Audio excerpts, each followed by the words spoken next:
You know, I found it really surprising that I didn't get queasy watching the Frontier's crash tests. Consumer Reports, however, didn't go too lenient. They rated the Frontier a 48 out of 100 overall with a predicted reliability of a 23. Also, I find it really odd that pickups are still produced with rear-wheel drives. What's the point of a rear-wheel drive pickup? Can you let me know in the comments section? At the moment, Nissan has about 8,800 4x4 Frontiers and 5,000 rear-wheel drive Frontiers. I was actually pretty shocked when I discovered Jeep has less Gladiators than Nissan does of the Frontier. Seriously, nearly 14,000 Frontiers according to a search I did on cargurus.com today, compared to 13,000 Gladiators. Tacoma, Colorado, and Canyon inventory sucks, just FYI.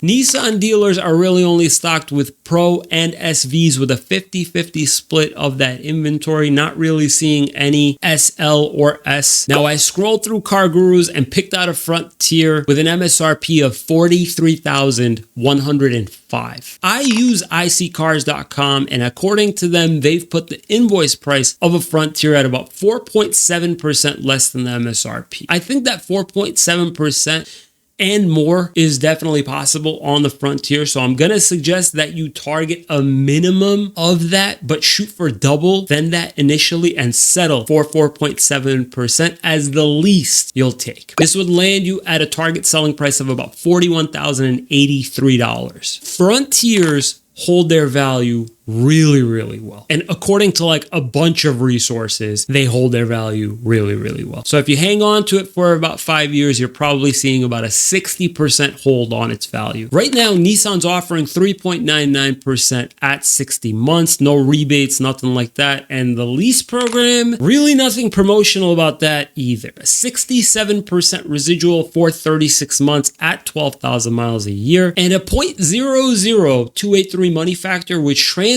to a 7% APR. Plugging it all into the lease calculator, assuming you're getting it at MSRP, assuming you're paying your inception fees due at start, and assuming that you've hit like and subscribe,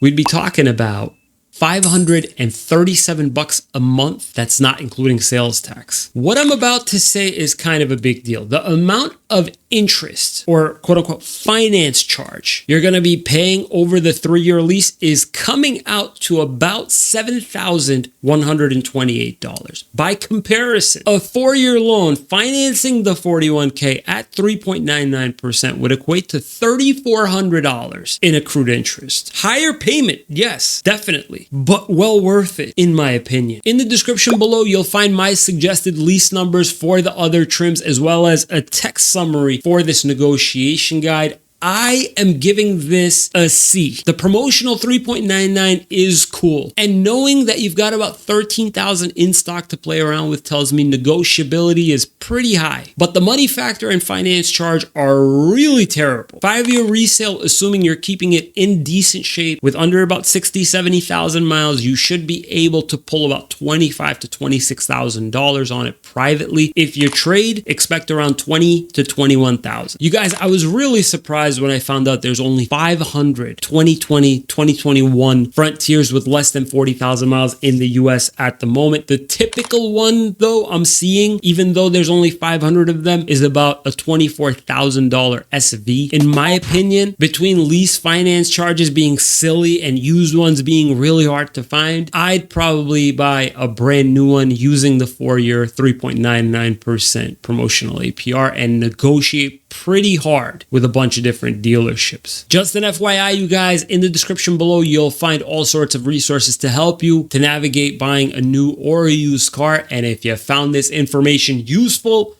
please consider subscribing. Just click right here, will you? Thank you so much for watching, guys. We'll see you next time.